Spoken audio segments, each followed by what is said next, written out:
아파카바? Means how are you? 아프카바. 아파카바? And then 아파카바. 네, 안녕하세요. 저는 지창욱입니다. 아파카바. 안녕하세요. 저는 지창욱입니다.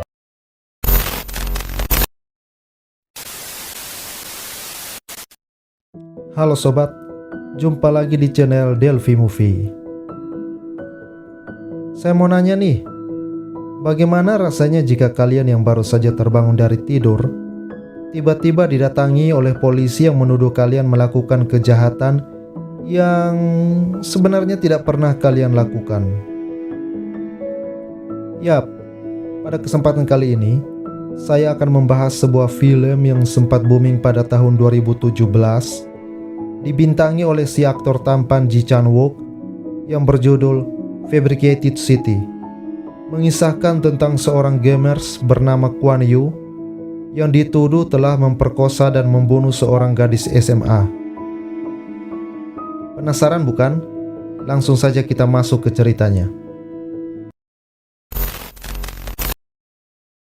Kisah ini berawal ketika Kwon Yu yang sedang bermain game online di warnet dan terkoneksi di room yang sama bersama teman-temannya yang bermain dari tempat yang lain.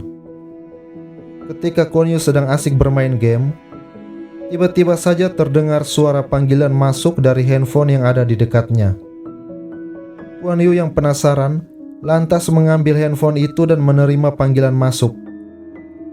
Dan ternyata itu adalah panggilan masuk dari seorang wanita yang adalah pemilik dari handphone yang tertinggal di warnet tersebut. Wanita itu meminta Kwon Yu untuk mengantarkan handphone tersebut ke sebuah hotel dan menjanjikan imbalan jika Kwon Yu bersedia mengembalikan barangnya yang hilang tersebut. Awalnya sih menolak, namun karena Kwon Yu yang sedang membutuhkan uang, akhirnya menyanggupi permintaan dari wanita tersebut. Sesampainya di hotel, ternyata pintu kamar wanita tersebut sedang terbuka dan terlihat wanita tersebut sedang mandi. Sepertinya ia sengaja membuka pintu agar Kwon Yu bisa masuk. Kwon Yu yang sedang terburu-buru lalu mengembalikan handphone wanita tersebut dan mengambil bayaran yang sudah dijanjikan. Lalu pergi tanpa berkenalan, bahkan melihat wajah dari wanita tersebut. Kemudian scene berpindah keesokan harinya. Terlihat Kwon Yu yang sedang tertidur pulas di rumahnya. Di rumah ini, Kwon Yu tinggal sendiri bersama ibunya, yang kebetulan sedang piket bekerja sebagai perawat di sebuah panti jompo. Di saat Kwon Yu terbangun dari tidurnya, maka di saat itulah hidupnya berubah drastis. Tiba-tiba saja tanpa sebab, para polisi mendobrak pintu rumah dan menangkap Kwon Yu. Di sini saya yakin, bukan saja Kwon Yu yang bingung dengan kejadian tersebut, tetapi sobat sekalian juga pasti merasa heran dengan kejadian tanpa alasan ini. Ternyata, Kwon Yu ditangkap atas tuduhan pemerkosaan dan juga pembunuhan anak di bawah umur, yang tidak lain adalah pemilik dari HP yang ia kembalikan kemarin. Hal ini didukung dengan ditemukannya pisau yang ada di tangan Kwon Yu yang dipenuhi dengan darah. Sampai saat ini saya yakin sobat sekalian pasti tambah bingung mengapa hal ini bisa terjadi. Kwon Yu yang menyangkal semua tuduhan tersebut justru dibuat terdiam dengan sebuah bukti yang mengarah kepadanya. Di antaranya adalah DNA dan sidik jari Kwon Yu yang ditemukan di TKP. Setelah melewati proses persidangan yang cukup rumit namun singkat, akhirnya Kwon Yu harus menerima kenyataan kalau ia divonis hukuman penjara selama seumur hidup. Sungguh kenyataan yang harus ia terima atas perbuatan yang tidak pernah ia lakukan. Mungkinkah Kwon Yu yang adalah seorang pecandu game tiba-tiba mabuk dan tanpa sadar membantai wanita tersebut? Ataukah dia sedang difitnah? Mari kita lanjutkan ceritanya. Ibu Kwon Yu yang yakin anaknya tidak bersalah mencoba melakukan segala cara agar bisa mencari keadilan untuk anak satu-satunya itu.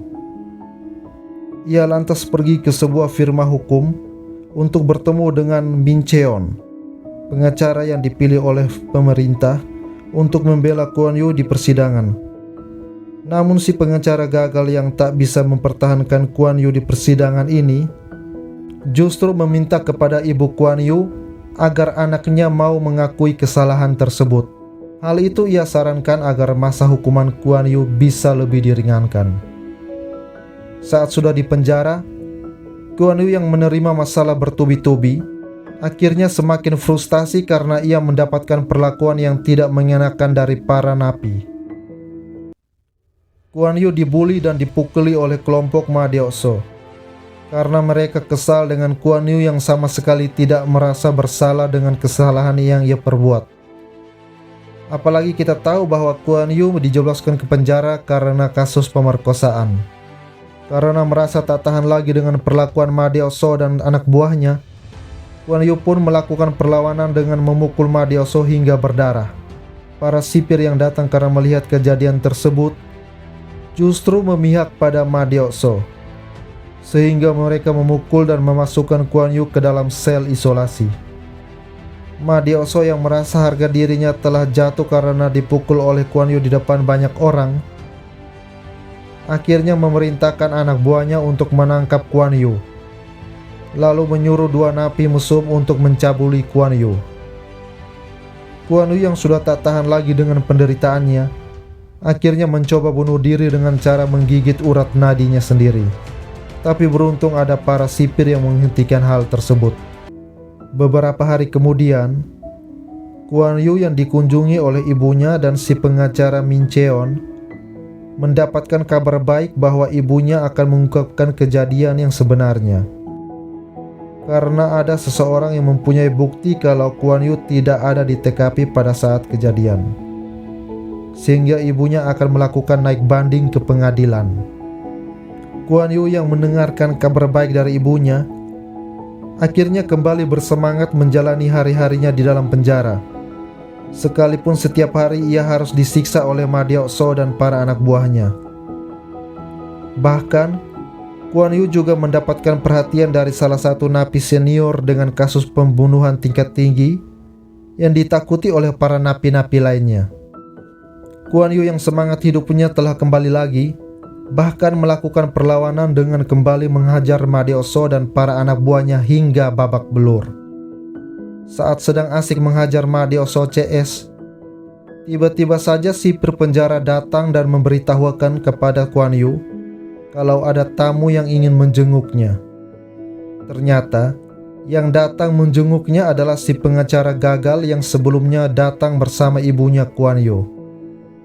Kuan Yew yang bingung dan bertanya-tanya mengapa ibunya tidak ikut datang, akhirnya dibuat kaget dengan berita dari Min Cheon.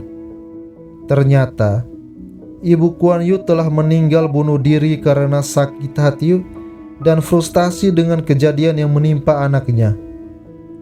Sungguh, lagi-lagi kenyataan pahit yang harus diterima oleh Kuan Yew. Kuan Yew yang merasa janggal karena tidak diizinkan menghadiri upacara penguburan ibunya, akhirnya memutuskan mencari cara agar bisa kabur dari penjara demi membersihkan nama baiknya. Keesokan harinya, para anak buah Madioso tiba-tiba saja menyerang para sipir penjara. Hal itu mereka lakukan agar Madioso bisa menikam Kuan Yew dari belakang. Tapi tak disangka, ternyata Kuan Yew juga sudah menunggu saat ini datang agar memuluskan jalannya untuk bisa kabur dari penjara.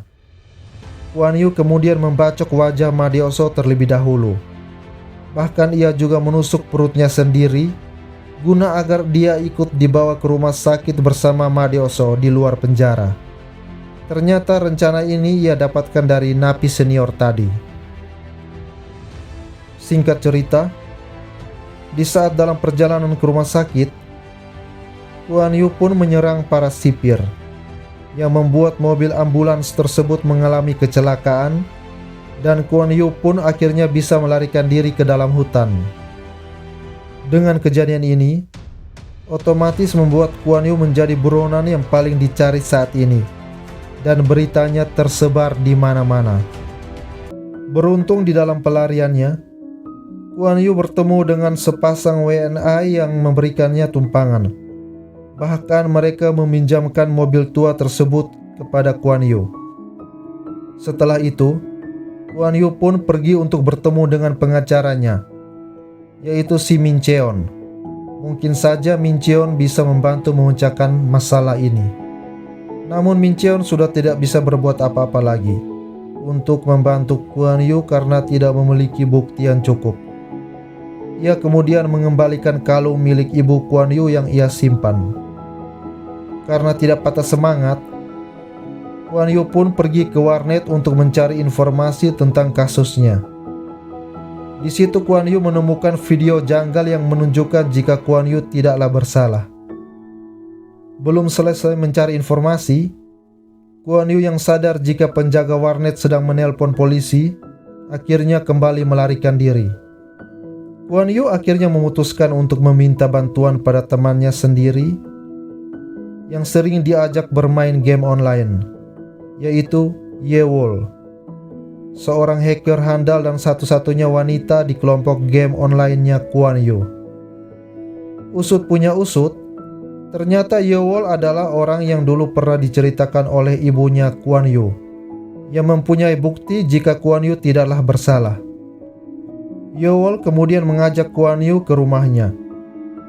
Saat sedang makan, Kwon Yu dikagetkan dengan kedatangan 3 orang pria yang ternyata adalah teman game online-nya juga, yang selama ini belum pernah bertemu dengan Kwon Yu sama sekali.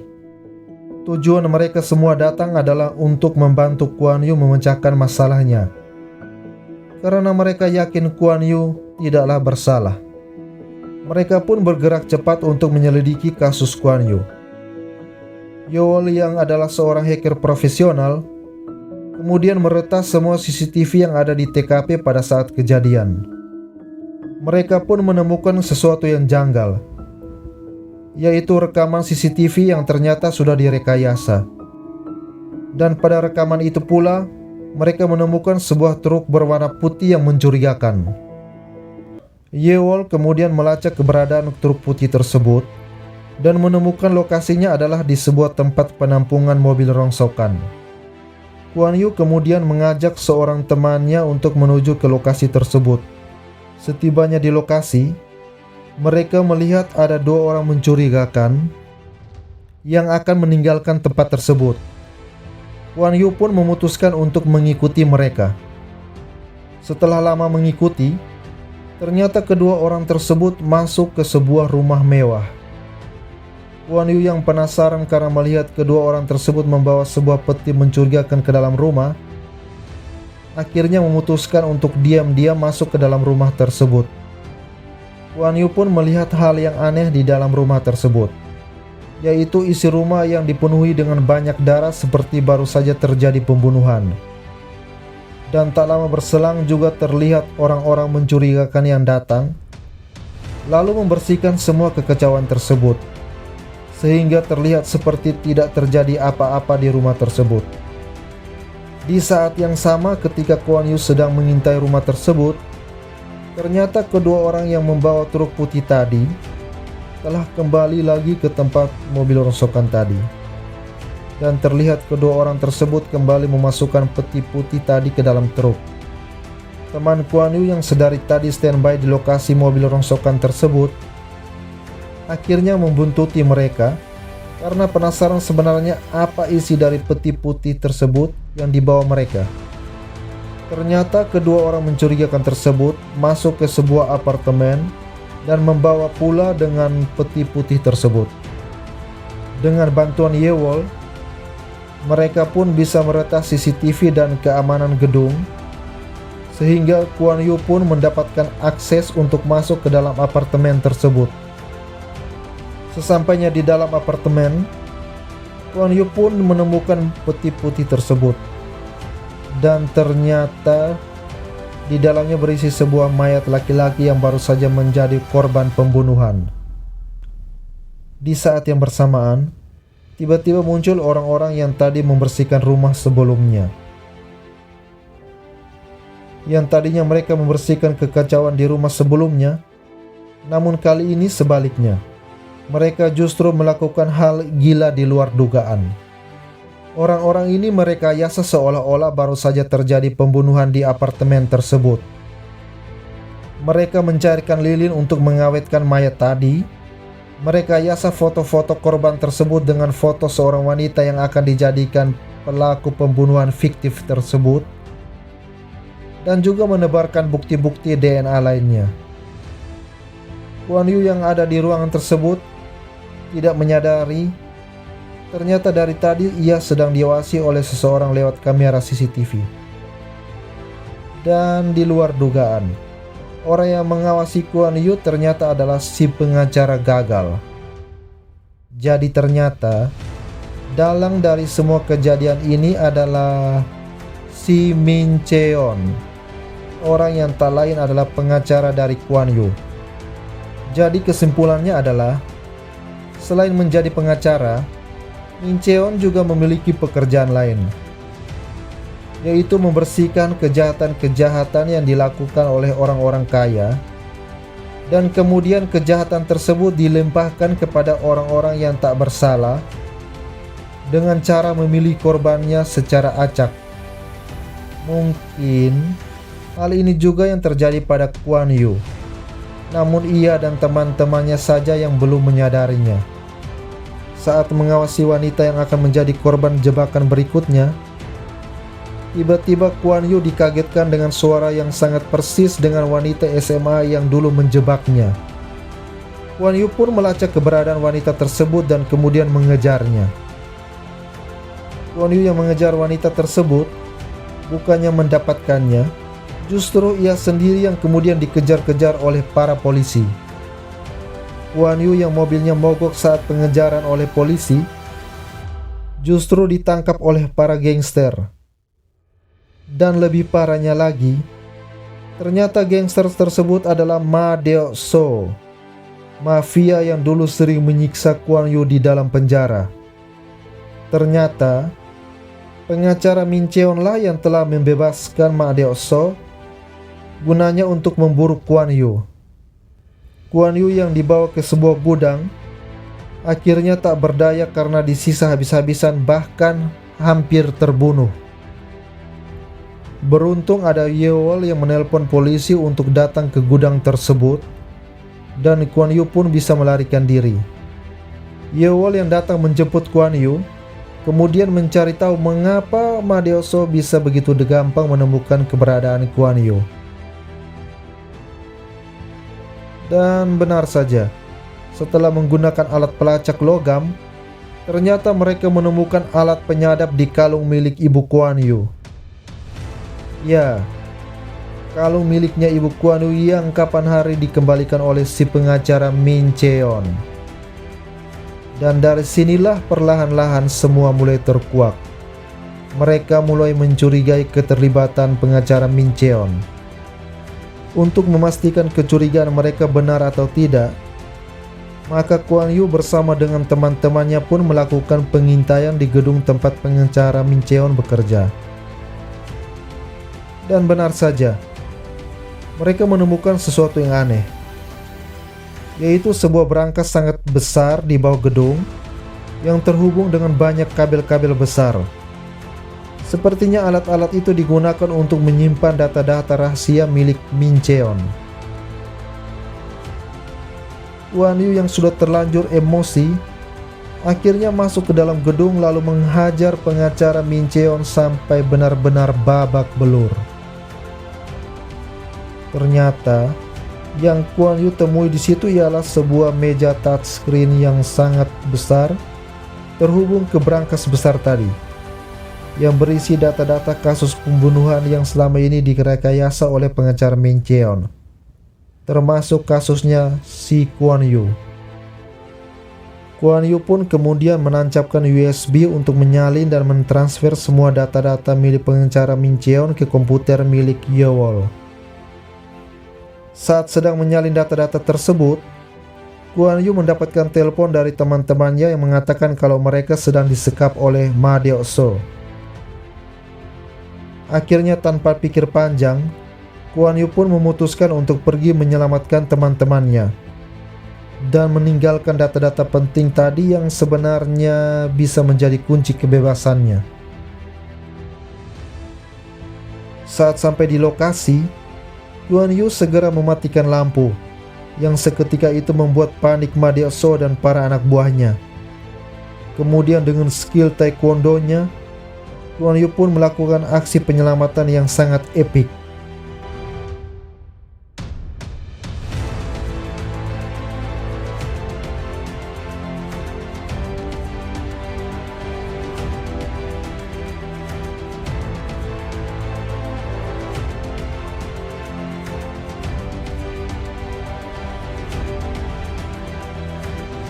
Singkat cerita, mereka semua yang akhirnya bisa meloloskan diri dari penyekapan Ma Diao CS, kemudian melarikan diri ke arah kota.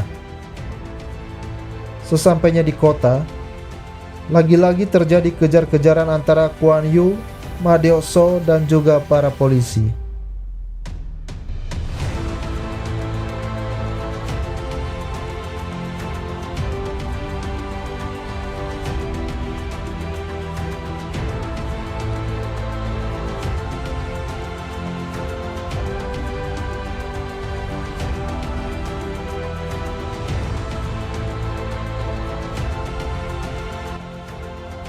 Karena terlalu banyak polisi yang mengejar dan sudah tak bisa melarikan diri lagi, Guan Yu pun akhirnya menyerahkan diri kepada polisi.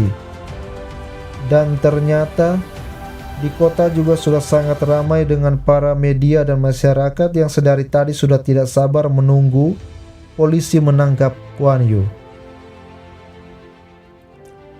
Di saat yang sama di tempat pengacara Min Cheon, terlihat ia sangat senang sampai-sampai melompat kegirangan karena akhirnya Guan Yu bisa ditangkap. Namun keadaan seketika berubah. Semua data-data Min Cheon tiba-tiba lenyap begitu saja.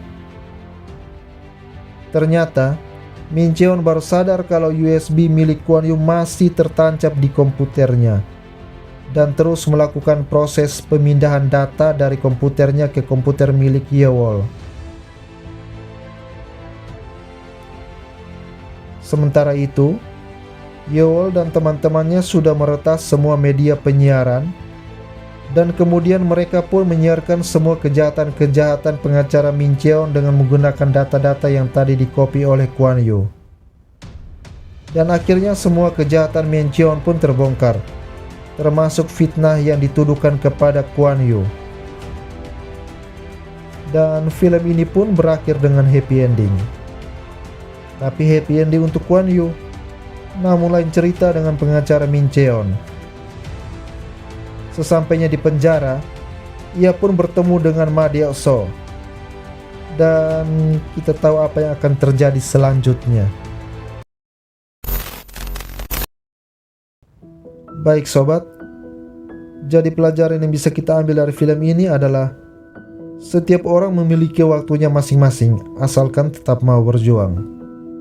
Seperti halnya si Guan Yu, yang berhasil melewati fase perjuangan hidup di titik-titik terberatnya mencapai keadilan. Untuk kalian yang sedang berjuang di luar sana, ingat, terpuruk boleh saja, tapi bukan berarti kalian harus menyerah. Kalian pun harus bangkit dan terus berjuang untuk apa yang sedang kalian perjuangkan. Dan demikian teman-teman, semoga kalian bisa mengambil pelajaran dari film ini. Jangan lupa subscribe, like, dan tinggalkan komen di bawah. Terima kasih sudah menonton dan sampai ketemu di film-film Delphi Movie berikutnya. See you.